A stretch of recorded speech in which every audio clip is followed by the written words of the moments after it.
I know. It's been a minute, more like 6 months or so, but let's just quickly recap what's happened these past 6 months. And if you're new here, welcome. My name is Misha and I'm a full-time ceramicist and pottery studio owner in San Diego. The fact that I'm having sales throughout the year and not just during Mother's Day or during the holidays is pretty new to me. And I've only been selling online for, I want to say 2 years. So my first year I got to see that those were my peaks in sales. I would go honestly months without making a sale. But with this Western collection, I've seen consistent sales. Enough of that, let's get into it.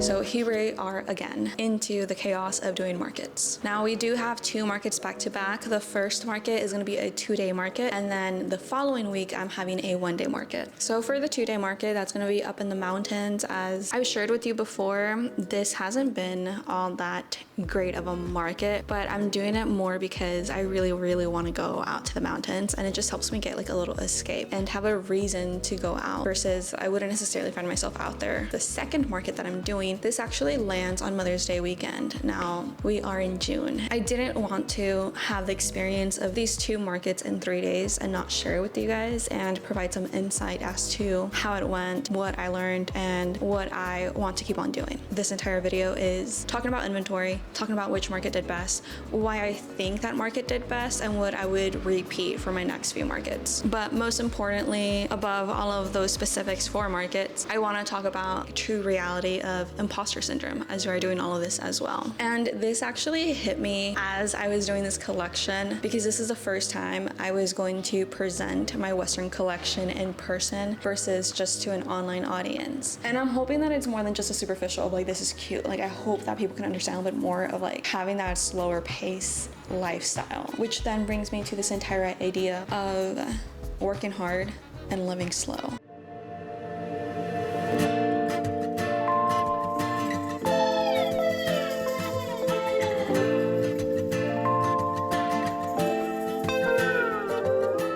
I don't know why, as I was bringing all of this together, I was just thinking like these are the 2 things that I've really been able to get an inspiration for my Western collection, and I think that's something we can all learn from and embrace and incorporate to our lives to some degree. My biggest fear is that people are just gonna say she's doing this because it's trendy, she's doing this because it's all cowboys. Once the trend is over, she's gonna leave it, she's gonna abandon it. It's true, I honestly do have that fear. I don't think it's gonna happen anytime soon, and I don't think it's gonna leave for good from my personal work.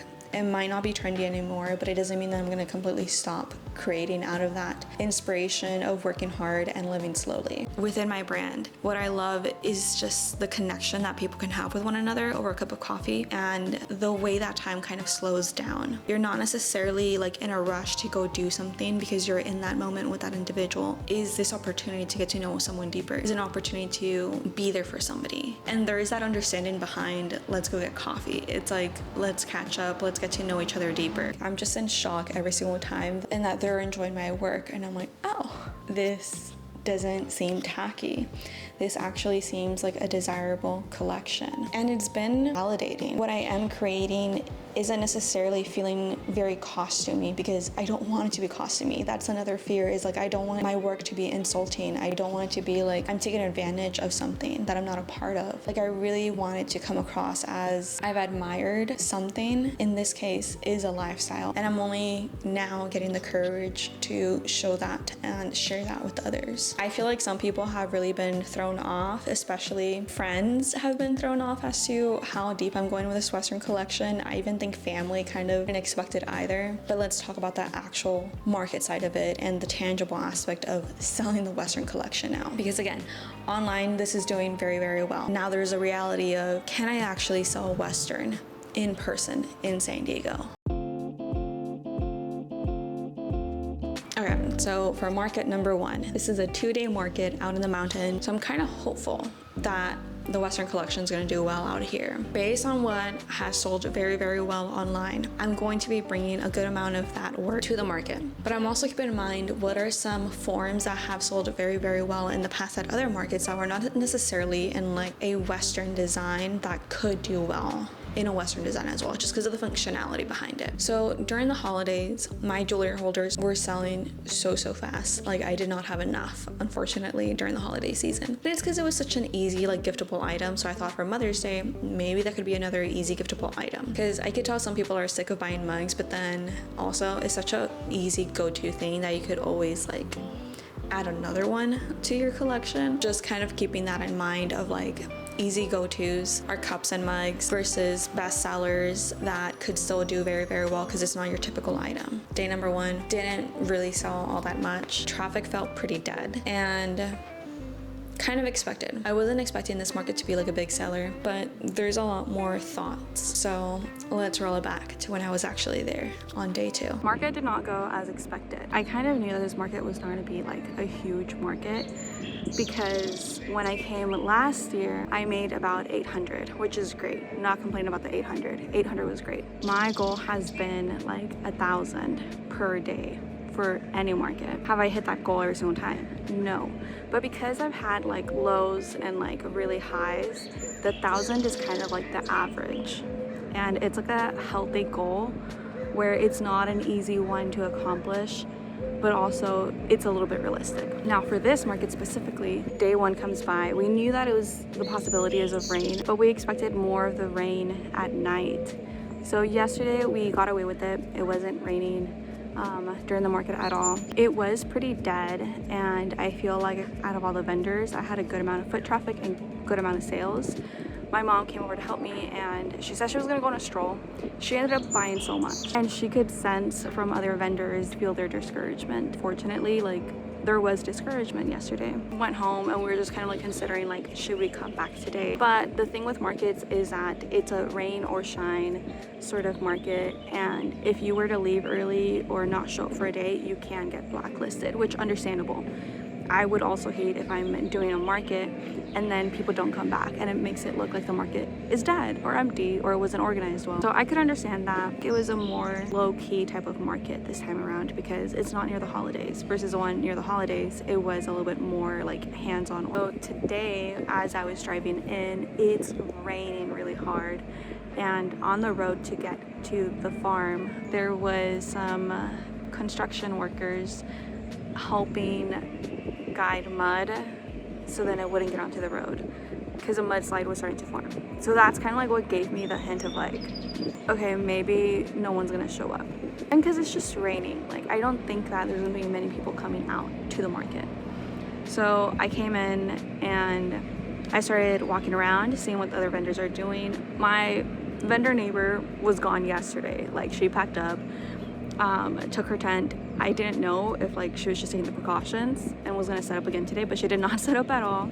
And as I was walking around the market, there was a few vendors packing up and heading out. So I thought, okay, let me go talk with my vendor buddy. So she was grateful that like we did decide to pack up and leave. This did not go as I thought it would go. And now there's like sun shining and you guys think I'm a liar. Let's talk about just beyond like the rain and the weather. Crowd, pretty slow. Not many people walking around. I feel like I wasn't necessarily here for like all the sales that were coming in because I did have to leave to go teach a class and then come back. A few sales were made. So yesterday, end of day, how much did I make? It was about like $600, which again, it's not horrible. It's actually more than day 1 when I did this market last year. I think it has a lot to do with what I'm offering, because I think that when you create a collection that you really enjoy and you like pour your heart into it, I think people kind of like sense that and feel that. And it's just like that extra, I don't know, there's just something extra that goes further than just like making pretty things, you know? Which I think that was me for a long time. Like I think I've been selling ceramics maybe for 2 years now, a year and a half now. And this is the first time I have a collection where I'm like absolutely in love with it. And I just want to keep on creating more and more out of it and like expanding the collection. So I think people sense that. And because I am going towards this more like Western look that's very earthy and grounded without being like tacky Western, I think that's making me like set apart from everybody else. Today, I don't know if I would have made any sales. And honestly, I'm kind of okay with like not even being here. and Sundays are my days off, so I'm happy that I'm able to get my Sunday back. But I think next week I will be selling because we're getting closer to Mother's Day. And of course, the sun is pretty bright and shiny right now. Now let's talk about market number 2. This one I was actually nervous about because I think I had a higher expectation based on what I earned the year prior. I was already nervous for the first market where it was a 2-day market, but I was a little bit more out in the mountains and it felt like I would have a bit more of an audience. I have high expectations of how much to make for this specific market. And this is the thing, as you start doing more markets, you're going to start figuring out what your goal is, what you want to reach in terms of like sales. The previous year I had made $1,500, so I was hoping to hit that 15 again, which feels crazy because it's a 1-day market. During the holidays, I had a 2-day market. I had reached 1,000 every day. Now this is a 1-day market and I'm going for 15. That just seems a little bit much, but that was a realistic goal that I put on myself. But most importantly than the sales, I just wanted to see whether the collection would sell, honestly. So 1,500 was the goal. I would be okay with 1,000, which I understand. Some people cannot even think of reaching 1,000. Maybe that is your goal for a 2-day market. That is okay. For some people, me saying that my goal is 1,500 in a single day seems pretty low. Like, this isn't to compare in terms of who's making how much. I'm making more than you, I'm making less than you. Like, it's not for that comparison. It's just for the entire lesson. I'm learning, as long as you have your own goals and you're working hard towards those goals and you're doing everything you can towards achieving them, and you're learning from your mistakes and you're adapting and you're putting new things in place in order to achieve that goal, that has a lot more value. But I get it. I also want to sell a lot. But there's so many things that go into it. I think this is going to be more for the purpose of learning and seeing what's working and how to adapt. Last year, I made $1,500. A lot of those sales came from mystery bags that were priced $35 and under, but also a lot of small trinket items. Mugs didn't necessarily sell. Higher ticketed items did not sell. Small pieces were the best sellers. In terms of this year, pieces are priced a little bit higher, I would say more appropriately to the work that I'm producing, and I have a wide range in my pieces. Mind you, it's a Western collection now. I really tried thinking of high ticket items, medium ticket items, and low ticket items, and then I had a section of like second chance items where they have cracks and it's more of an aesthetic thing. It's nothing that has to do with food safetyness. It's just somehow there's a mess up and I can't necessarily sell for a full price. Like,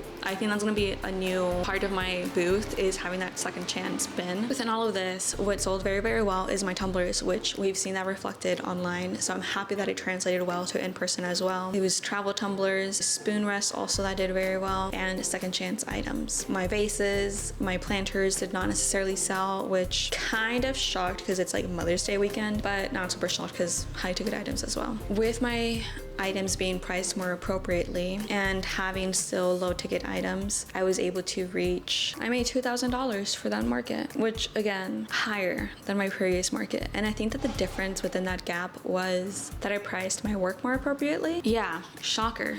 People wanted to buy the Western collection. I didn't think they would, but again, it's trendy right now, so we'll see how this ages as we continue. It just felt pretty validating in that I am creating work that is resonating, because the amount of people that were walking into my booth and they were telling me like, oh my gosh, I love your work. I'm from Texas, I'm from Tennessee, like I'm from Montana. Really falling in love with the work because it reminds them of home. Biggest compliment. That kind of took away the fear. I'm creating work that feels costumey, that feels fake, that feels trendy in the sense of like it's cheesy, but the way that it reminded somebody of home, I don't know, that was just like the biggest compliment ever. Like, yes, there's the logistics of did not enjoy my booth setup for market number 1 because everything just felt very flat, everything just felt very white, so changed it up for market number 2. Now I have full shelves, I don't have any tables, I have my bigger kiosk, and I'm able to store things a lot better. It just felt a lot more comfortable for setup number 2, which I'm gonna repeat for this market that I have at the end of this month. I think I have it down now, what I want my booth setup to be specifically for this collection, because it could vary from collection to collection, from market to market, to a point where I feel more confident in what I'm going to do. Here's my overall takeaway. Biggest lesson I learned: don't be scared of creating what you want to create. If anything, if there's any advice I could give you, it's to keep working on what inspires you and don't give up on finding your audience. They're out there, trust me. Like, there's how many billions of us? You can't tell me that your audience isn't out there. Keep putting yourself out there, because all it takes is one introduction. That introduction can be as simple as showing up more on socials videos, sharing your work a lot more, signing up for that market, because you never know who you're gonna meet. If one thing isn't working out, don't give up. Keep on trying or try something new, because market number 1 wasn't the best. And I knew that going in. Market number 2 had high hopes. It did well. What I did after the markets is that I also took photos of all my work and posted on my website. So my online audience got a chance to purchase. And just by doing that one thing, I made another $1,000. Again, you have an audience. It's just a matter of getting connected with them. Because I connected with people in person, within my area, outside of my area, and online. And all of those 3 showed me something different. And it's helping me realign myself towards where my people are at. And by no means am I an expert in markets or selling online. I'm honestly not. I'm not even an expert in Western collection, if you haven't gotten the hint by now. Again, for some, I made a lot. For others, I'm barely doing well. And to me, that doesn't necessarily matter, because I'm creating what I love to create, and I have found, to some degree, an audience that also admires it and also is in love with it and is willing to buy it. So this isn't about comparing. It's about doing, discovering, and putting yourself out there up until you find the audience that wants what you have to offer. I'll see you in the next one when we prep for another market. I don't know. We'll just see what there is. That is it for now. I hope you keep creating and connecting. If you have any questions about the Western collection, what it's like to sell at markets, selling online, that is all for now. I'll see you guys in the next one.